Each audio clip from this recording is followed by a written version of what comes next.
coming to you live on your chin. Oh, kid. Oh. This is the Goin Deep Show.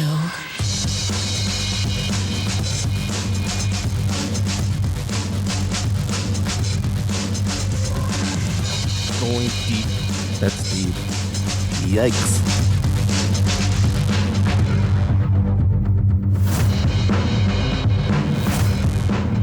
Fighting for evil because good is dumb. This is the Goin Deep Show. Hi, guys.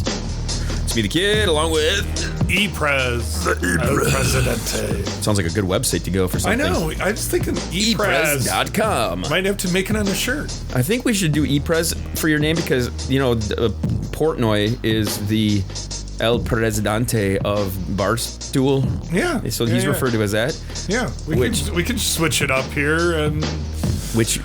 let's face it, I'm no longer in the union or president of the union, so fuck that. He was, according to what I was reading, one of the reasons that people were booing the living fucking piss out of Kim Kardashian at the roast. Can you believe that? Oh, I can. She. Why are they pissed at? Why is Barstool people pissed at Kim Kardashian? Because she's a fucking retard. No. I know why. I know why I'm pissed at her. Just one bite? Because she invented vocal fry. I can't wait to talk about. All right, don't do that. My head hurts. All bitches talk like this now because they have to. In fact, I gauge on whether or not I'm going to listen to MLB. We talked about this, but by the female voices and all this. But I've heard other announcers that I'm like, okay, her voice sounds good. She can keep it up, and then she gets to the end, and it starts. This is how women talk, man. These are the things. So yeah, she got booed the fucking shit. Did you watch the thing live at all, or you just caught the replay? No, I watched the replay on it and finished up last night, and then Brady thanked her for coming to the show. Coming. Yeah. And, so were they banging? I thought at some point somebody was rumors that they were fucking. Yeah, that was the rumor. Of course, there was a lot of people were bringing out that he might be a little gay. Brady, they were bashing him big time. First, all the good, like Edelman and everything was, and even Kevin Hart. Oh yeah, somebody at the beginning of it was talking about how he wouldn't shower with the guys, and he's something about looking back at his face in the mirror and all this sort of stuff. Yeah, and Gronk was just like an uncle unhinged drunk, just going off script like, you fuckers. You think I'm stupid. You thinking that I wrote this one, and I'm thinking, yeah, that's a pretty dumb joke, but it's funny. Somebody, they were giving him props. Somebody online was giving him props about how he plays the dumb. Yeah, he does pretty well. Women do this from time to time. They play stupid. My ex-wife used to tell me this shit all the time. Oh yeah, she used to tell me this. Well, I'm just gonna go do this, and I'm like, how are you gonna get away with that? She's like, I'm just gonna pretend like I don't know what the fuck's going on. And I'm like, what? How often do you do that shit with me? And she would always like chuckle. I'm like, fuck you, man. Or the helplessness. Well, then it starts us feel strong and masculine to save the day. They don't need us. Women's superpower is, if that's women's superpower, that they can play stupid and get guys to do shit, that shows very, very how strong they are, doesn't it? We can play stupid because we have tits. We got titties. No, and cleavage. We can play dumb. We know damn well you've had women do this fucking bullshit with the... Oh, yeah. I can play stupid because I got titties in my vagina and stuff. So I can It's play the power of the stupid. pussy. So anyway, she got booed, and I didn't mind it at all. I was like, fine. I laugh, and it's bad because you feel bad. She probably feels terrible, but the fact of the matter is, she's raising our children at this point. There was one joke about, it was something about her being scared to be on the show. And it wasn't so much about what was being said, but the fact that her kids were left at home with the baby daddy. That's fucking good. That's fucking funny. Did she really get offended by this? Come on. We know how stable Kanye is. I mean, come on. She was actually treated pretty nicely compared to Brady's ex. Giselle just was getting left and right. See, if I was Giselle, I would have been there. And it was Why like the best comment that everybody keeps on commenting about. Tom, how do you feel about Giselle's current boyfriend? He could kick your ass while he's eating hers. Yep, Nikki Glazer, she was fucking solid. So I do like some Nikki Glazer. She was awesome. She was the star, hands down. out of it. Those two other podcasters we were talking about are YouTube comedians, and Tony and Andy Hinchcliffe and Andy. What the fuck? It's Schultz. Yeah, they're pretty good. There's a lot of good young comedians coming up in the game. And not to throw back to last episode, but we did mention Seinfeld and Stern. Those guys are fucking old now. There's a ton of fucking new comics that are trumping the shit out of these guys. They're fucking great. And I don't even understand the argument. Just because you did it longer, you got more, you know how to do things more. There are many, many young comedians that are fucking hilarious, that are really, really good. So yeah, anyway. I can't stand these fucking Kardashians. In fact, one of my ex-girlfriends who I had very strong feelings for, I felt like she was a great person and stuff like that. You watched the show just because? No. I went to her house one time and she was watching this shit and I'm like, really? You fucking watch this shit? You watch this shit. No wonder you act how you do with your fucking princess bullshit that you think is fucking real. I'm like, you watching this shit? This is how you think that life you should be treated, right? Like, give me a fucking break. I said, women's expectations need to be brought down to fucking reality. Well, okay. So let me get this right. You didn't go down on her while she was watching the show? I went down on her, yeah, of course. Not while she was watching the show, though. Yeah, I did. Yeah, I will provide a service to the woman I'm with. The woman I'm with, they will not have a complaint. Okay, if I am with that person and we are in a relationship, they will never have to worry about ever having to ask me to go down on them. I will say, drop of a dime, you tell me. I will fucking go down on you anywhere. I'll go down on you while you're sitting in a church pew. I don't give a fuck. Okay, that's it. That's how fucking much I like to do that. Okay, no argument there. Actually, Suits is a good show to watch. Suits. Always women love watching Suits and then going down on while watching that. Really? Yeah. Yes. Is this leading into our younger? What's the youngest age that we're talking about situation? Because this is a good lead into that. I think it can be. Yeah.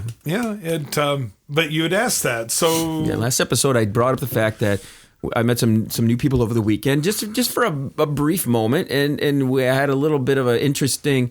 We talked about some art things and stuff like that. Super cool chick, very, very cute, but not age appropriate. Not age appropriate for me. And I know when I know that it's like there's no way I can't have an interest in this person in a more significant way. I still want to have a cool person who's into the same kind of things around in my life. I like that, and there's many people that are that way with me where I don't say they want to hang out with me because of the things that I'm into, but I think that might be the case where I'm into art, I'm into design, I'm into baseball, I'm into podcasting, I'm into the media stuff, into AI, I got my hand, I'm dabbling in all sorts of shit. So when you find people that are interested in the same kind of thing, you immediately want to go hang out and be around those people. So I'm good at separating myself from that, and most of my male or female friends will tell you that. I can departmentalize my brain in a way where, okay, I am interested in that person in a more significant way. And then, so to lead into the age thing, though, it was a significant age difference, but I still wouldn't mind being friends with this person because she just seemed cool, So one thing we haven't talked about with us, so when you met her, did you think she was older than her age? Okay. 100%. All right. That's the one 100%. And vice versa. She thought I was a lot younger. Okay, yeah. I can see that. So it was. There was an. So you thought the gap was closer. I thought the gap was way closer, and when you go to a wedding, there's a lot of love in the air. Oh yeah, the atmosphere is very weddings thick. And funerals. They're very thick with emotions, and you are looking around and you're seeing everybody happy, and there's a lot of tears, and there's there's happiness and joy, and the father of the bride. I swear, man, I have never been to a wedding where I almost fucking choked up. This guy was giving a speech that was so emotional. I was looking at the groom as he was talking to the bride, and the groom was starting to tear up. Damn. The people at the table were starting to tear up. I had not been to a wedding that was so thick with that going on that I had to fight back tears myself. That's how good it was. It was good to go to something like that.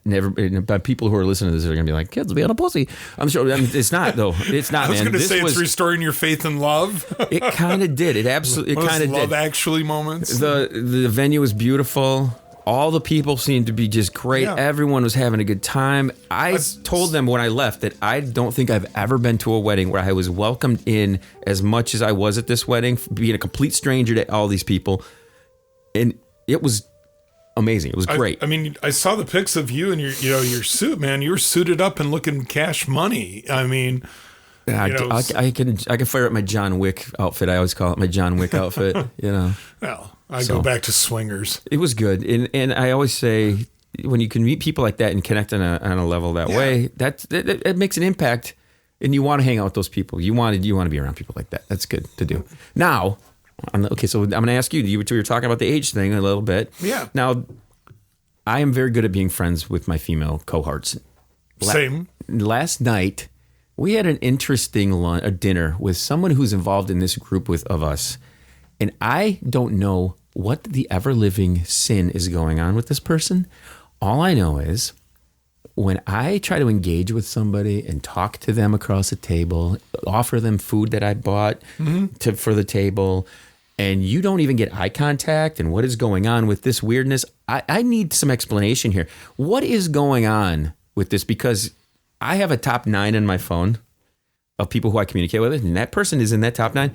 But if I'm going to start getting treated and people acting that way around me, I'm not going to ever communicate with that individual ever again. I'm good at cutting people off who act that way because it shows a lack of respect for people who invite you out, offer you food, try to engage in conversation, and they act that way. So I need to know what your take is on this in a real way right now, because this is something that I want to document right now at this point, because that person needs to be brought in here, sat down, and I need to know what the fuck is going on with that idiot, because she needs a fucking reality check on what is a proper way to ask well, I need to know what the fuck is happening right now, because only she can answer that. Right, only she exactly. Can answer that. So tell me what is your take on this right now, pretty please, because I need to know this. Here we go. Shut the fuck up, would you?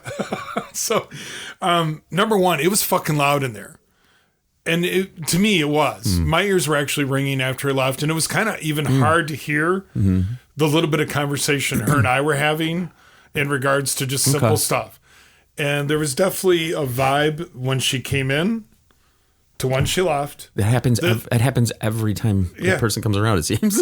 So, I mean... Unless you're one-on-one. If you're one-on-one, you're fine. Yeah, and maybe that's what she was maybe looking for and didn't realize, even though you made her aware that other people were in the house, kind of so to speak. So I don't know really what's going on through her head. What is, only she could answer it. I know we've talked about it before. She's still a virgin. She hasn't been on the show yet. No. Needs to get on the show. It could be a great conversation. Years and years of content with her in here. I know. And that's what I'm hoping at some point. Because she gives me shit sometimes. You haven't invited me to do the show. You haven't invited me to do the show. And I'm like, okay. But sometimes when I invite you out, you fucking do what you did last night. And I'm like, do you think that I want you to come in here and do that when you're in here? Up? Yeah. When you come in here, you got to have diarrhea of the mouth. When I ask you a question, you can't go like, I asked her, how were the bars down there? I was trying to get her to talk. Yeah. She's like, the bars are just good. They were just bars. And then she wouldn't make eye contact. Every time you would ask her a question, she was like looking away and then looking away and looking away. It's like, what in the fuck is going on? Maybe it was the outfit she had on. Maybe she was a little self-confident. I don't know. I don't know what the hell. I don't know what was going on. All I know is I got a text after. She's like, hey, it had nothing to do with you. I'm just in a mood. And that was it. And right, but all she has to do is tell that to everybody. Or not show up. If you're in a mood, don't fucking come. Because when I go out with my friends to have a drink and have a good time, I'm not there to babysit somebody who's having a mood. Mm-hmm. So it's like, come on, let's snap out of this. In fact, you should come out in order to snap out of that mood, to engage with your friends, to be there and have a good time. I can see maybe where she was trying to get to that point, maybe, but I don't understand what the hell's going on. I've got into like headbutting matches with her about shit from vasectomies to marriage to all of these topics that she fucking brings to the table. And I'm like, what in the fuck is going on? There's no horse, and I always say this: there's no horse. You have no horse in the race of my decision making. I say that all the time. Mm-hmm. She doesn't have. I can make the decision not to fucking get married or not to have a vasectomy or to not have a relationship or be in a relationship with a few people or not have a relationship at all. But she always has these very strong opinions. And I can tell you this right now. I'm gonna say some words of advice to that person. You need to fucking just chill out. Yeah. You need to just dial it down. Have a good time. Take a breath. Be in the moment. And you'll be fine. Everything will be fine. The world doesn't need to be this intensity that seems to be this. My things are important. When is the last time that person contacted you and asked you how you were doing? This is a question. Ask me. Tell me right now. When did she ask you how? Last time she asked you how you're doing? I'd be curious to go through your text messages and see when's the last time she just chimed in. Hey, how's it going? How are you doing? What's going on with you? Never, not a single fucking time do I get a message about how I'm doing or what is up with my relationships. Not even once, not a single fucking time. So here's the thing. It's like, are you kidding me? If she has no say in your relationships, if she has no say what course it is, why the fuck would she ask? If she has no horse in the race. Well, that's what makes it so important that she goes fucking so hard at it on another spot. Women are so fucking self-consumed with their shit that I'm serious. I would go. In fact, I challenge you and I right now, and anybody listening to this podcast, go for the next week and not ask any of your female friends what's going on or how they're feeling or what they're doing. Because guys will reach out and check in on your girls. Mm-hmm. You do that. I do that. People you care about, you check in on them. Challenge right now. Don't message them to see what they're doing and see how many times they will check in on you. Okay.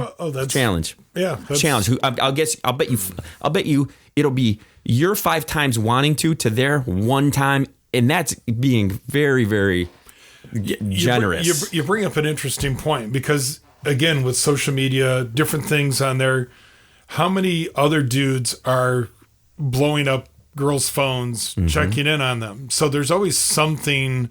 There's always another way. Somebody else that's filling your gap. Even when you're in a relationship with somebody, you don't know who's trying to slide into the her DMs. That's why you do the phone swap. And it's more so dudes being aggressive towards women, pursuing.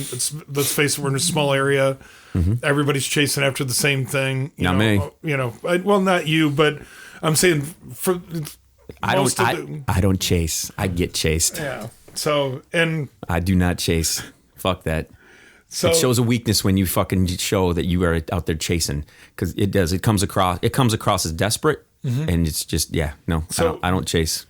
So taking what you just said there, that's the same way that if you relax and chill, things open up. And when we both have talked to Black Widow about this, it's like do the George Costanza, do the complete opposite.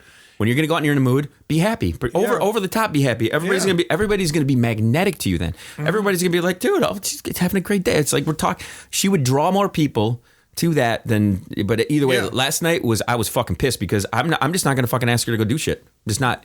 And I'll tell you this right now, she'll be the first to fucking say, "Oh, you didn't invite me." Well, why would I want that fucking air sucked out of the room by you coming in and not fucking having a good time? I don't. And that's exactly all. I mean, you know how many times this has happened? I should not be shocked by this fucking shit. Okay? People. Now you know why I don't go out as much. Like I used to. Dude, I'm not going out as much anymore. Fuck that. I got this room to do this and I got a fridge full of beer. Why the fuck would I go out now? Shit. You come to me, people. I'm in high demand. So we initially tried to talk about age and things. So tell me, like, who's the youngest you would attempt to date right now before we wrap up here? Well, in a real relationship, and I can give you my rationale on this real quick. Go for it. You say. Yeah. So it goes back to the whole Kit Kat thing that I met here, hanging out as friends, and that she was 21, 22, just turning 21. And we're still friends. Right. Okay, so being friends that way, but like who would you attempt to have a relationship with? Because I'll tell you this right now. Being friends with somebody and building a bond in that way seems way more appealing than trying to connect with somebody to be in a relationship and go further with. And I'm going to tell you, here's the reason why. You can manipulate a younger person because they haven't got their shit together yet. They haven't figured shit out. But then at some point, they're too old to break out of the fucking routine that they're in. Where is that middle person who still is trying to figure shit out Well, that's why I'm with somebody that's older now, more close to my age. So. Fuck that. Nobody wants that. That's the sucky answer. That's the bullshit answer. It is. That's bad. Everybody, the kid, this is the Goin Deep Show. Hit the GDS.com for lots more fun. Sorry if we offended anybody. Not. We'll see you soon. Chill to the next one.